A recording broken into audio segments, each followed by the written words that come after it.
Many thanks for staying with us. We continue right here on Good Morning in Namibia. Now, World Premature Day is observed annually on the 17th of November in order to raise awareness of preterm births and the concerns of preterm babies and their families worldwide. This year, the Ministry of Health and Social Services will be commemorating it the day later, which is today, under the theme, Access to Quality Care Everywhere. And joining us with more details is a registered nurse from the Windhoek Central Maternity Unit, that is Evelyn Chanda Sinyinza, as well as Ms. Henely Dwesses, who is the Chief Registered Nurse and overall nurse manager at the Windhoek Central Maternity Unit. A very good morning to you, and thank you so much for being with us this morning. How are we doing today? Good morning, good morning. We are so excited. Well, it's good to have you with us. We know that, of course, November is a generally busy month in terms of births, so I think this interview comes all the more at a very opportune time. Perhaps we could start with you, Ms. Evelyn. Talk to us about, how days such as World Premature Day have contributed to raising awareness on the plights of preterm births here. Okay. Thank you very much. I'll start by saying each and every year, about 2.6 million babies die under the age of 28 days due to prematurity. So World Premature Day is bringing out the awareness of the existence of preterm birth, premature birth. Yeah. So we want people to know that premature birth is real. Yeah. It's also bringing out the role of the healthcare providers. We want the healthcare providers to know that we are very, very much accredited, and it is up to us to look after these babies properly, so that we improve the outcome of the premature babies. Absolutely. Yes. We are also advocating for better health provision through World Premature Day. Because of that, our health provision has really improved. We are improving every day because people are now aware of the effects and impact prematurity has on the nation. Absolutely. And also we want to bring forward the survivors. We are very proud of those survivors. Yeah, so each and every year we have a lot of babies who pass through our hands, come back to maternity, and we are proud of them. Absolutely, of course, a lot to celebrate indeed as well. But hearing that figure, 2.6 million deaths worldwide, it's really shocking, it's really heartbreaking to hear that not many newborns make it past the first 28 days. Ms. Dwesses, just talking about some of the biggest challenges facing families of preterm babies. Talk to us about some of those challenges, especially in accessing healthcare. Oh, okay. Actually,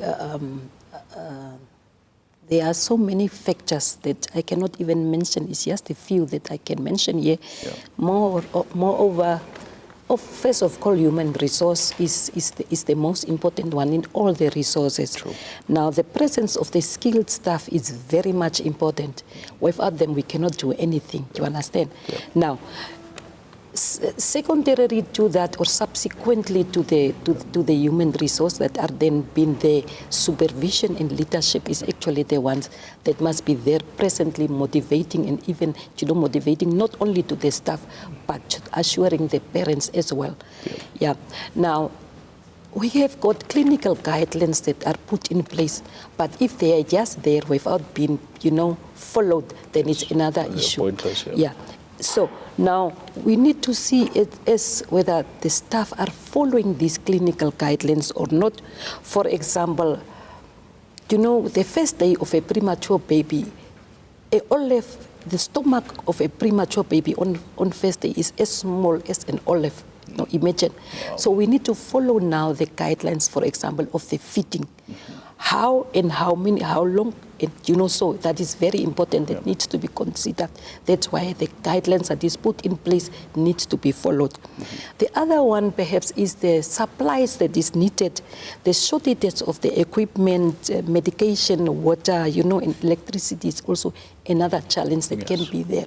Yeah, so now most of the equipment are actually designed mostly for term infants. So now we need to go into that we have to get also for the preterm babies. Hence, there is a reality that is actually going in, which the ministry is also trying, which we are actually acknowledging and are proud of. So there is no issue that we cannot shy away from the space, of course, and the infrastructure. Yeah. So as the Namibian, population is growing, the space is becoming also an issue. So now that is another factor that can be, by the way, but at least I can acknowledge and say that we are trying, because we have now currently opened also new wards like the PQ that you call, where we have at least now moving other babies to there so that we can then accommodate the premature babies only at the neonatal intensive care unit at the Windhoek Central Hospital. So nevertheless, there are also other factors that you can mention that generally, people living in the low economic environments don't have the means, the financial means, you understand, to also now assess their health, the healthcare system. So mostly the transportation is a problem. Accessing themselves for the medication is also a problem. Nevertheless, the low intellectual capacity of the people itself don't have that thought of perhaps thinking about their own health, you understand, and making the informed choices for them probably to seek help earlier. Very much indeed. Yeah. So indeed, that is now some quite of the a lot of factors, it's quite very a number much of challenges. exactly. Very much. Yeah. Just picking up on that earlier point about the socio-economic standing and how that also plays a role, Ms. Sinyiza, just talk to us about also how, of course, not only is it a challenge in the healthcare process, once a woman is pregnant, but also how the social standing of people contributes to, these premature births that we're seeing. The way we eat, for instance, what we consume, whether we drink alcohol, smoke, for instance, during pregnancy. Talk to us about how that socioeconomic standing further plays a role there. Okay. Social standing is a very, very important factor in the outcome of a pregnancy. So here we are talking about maybe lack of access to healthcare. Yep. It's also an expensive undertaking. So if you are socially not sound, it shouldn't be like that, but sometimes it affects the outcome of the pregnancy because you won't access the quality care that you need. Exactly. You won't have the proper nutrition that you need because if I have to mention it, malnutrition in an adult can cause premature birth in a pregnant woman. Yes. So also we are talking about emotional and psychological challenges. Yes. Because if you cannot access what you want while you are pregnant, you are psychologically affected. So that will also affect you, cause anxiety, cause stress, which can also lead to premature birth. And then sometimes it's also lack of support system. So if we are not supporting our pregnant mothers, as families, as a community, as a ministry, then the mothers are really affected, and it's also leading to premature births, depending on the circumstances surrounding them. Very much indeed. Yeah. Talking about that mental health aspect, Matron addresses, of course, we know that the Ministry of Health has also taken a very strong approach towards mental health. Talk to us about the support provided by the ministry, especially to those mothers of these preterm babies here. Okay. This topic, Sister, also know is very much dear to my heart. So mental health is really very much important. As much because we are saying we need to give comprehensive, holistic care to the mothers. Now these mothers or the parents has found themselves in a situation that they didn't expect. Yeah. And obviously, they are affected emotionally, psychologically. And at our ground, at least we are privileged to have 3 social workers on the ground. And then it's like a teamwork that we have now, teamwork approach that we are having. Nice. Themselves will now go through in the wards and also see how they can go about to support these mothers. Fantastic. Now, we as from the nursing part has come up with the initiatives because as the matron now, I was talking to the mothers to hear what is their pleas and where we can meet each other halfway.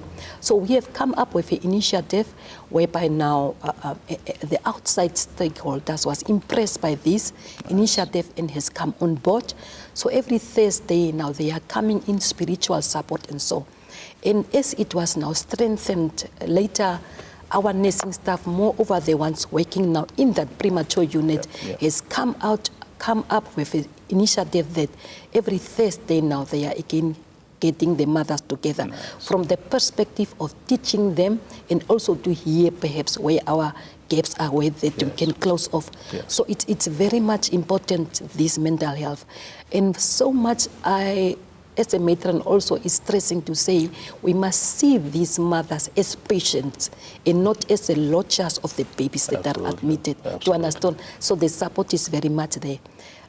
From the ministry, like we say, the social workers are there. We have got also the occupational therapists that are always coming from the mental health and that are speaking to the mothers and so. So I asked them also to bring for me the report so that we see exactly what is happening there. Yeah. Fantastic stuff. Yeah. Mr. Nyuza, just talking about that further support, to the family. We know those first 28 days are crucial. Yes. Talk to us about the continued support, even thereafter, that the ministry providing, be it counseling, etc., be it regular checkups, whatever the case may be. Yeah. Okay, thank you very much. The first 28 days are very critical to a premature baby. When they are in the neonatal ICU, the babies are looked after by a multidisciplinary team.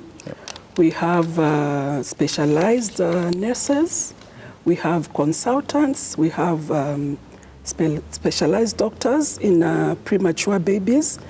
Then we have social workers, as we are saying. They offer psychological support to the mothers. We also have dietitians who are also planning for the feeding of these babies, how to feed them. They are also guiding the mummies when they get home, what to do when they get home. We also have all sorts of other people coming to attend to these babies. So once they go home, we don't leave them alone.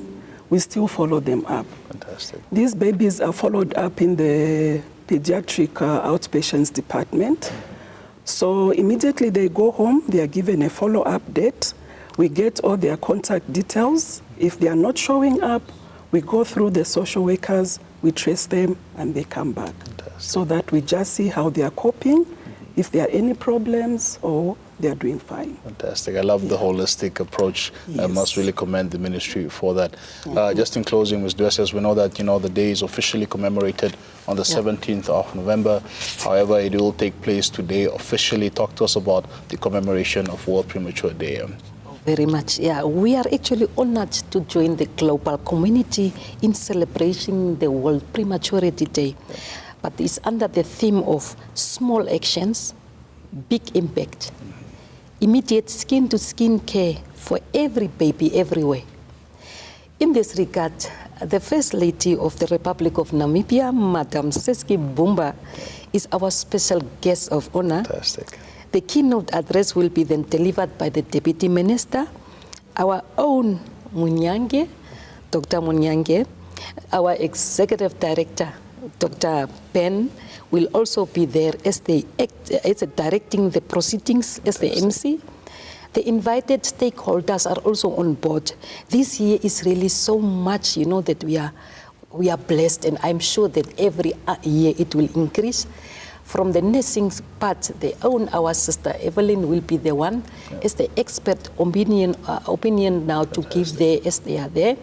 We will have also the mother, one of the mothers. There are so many that wanted to testify, the testimonies, but we could only get one, at least to say how they were experiencing and so that, and then also creating awareness. So that is indeed what will be there. It's a lot. There is music that will be there. It's a whole drama that is going on. There are so many sponsors this year that we were amazed. It's our, New Life Church. It is our Standard Bank, WHO, Medicine World, side by side, Windhoek Lions Club, UNICEF. When this creation, she is expert in the creation. So there are so many. So we are very much excited. From here, we'll go join and see what is happening. I'm excited on your behalf. Thank you so much for being with us. Thank you for the amazing work that you're doing. We know that November is also a very busy month in terms of births. Yeah. Continue to take care of those little ones. Continue to give those little ones a chance at life. Thank you for being with us this morning. Thank you so much. Thank you. Yeah. There you have it. Of course, Ms. Evelyn Chanda Sinyiza, she is a registered nurse at the Windhoek Central Maternity Unit, talking to us about World Prematurity Day alongside Henely Dwesses, who is the chief registered nurse and overall nurse manager at the same maternity unit here at the Windhoek Central Hospital. Of course, talking to us about World Prematurity Day, which takes place on the 17th of November each year, which will be commemorated today, as you heard there from Ms. Dwesses, briefly running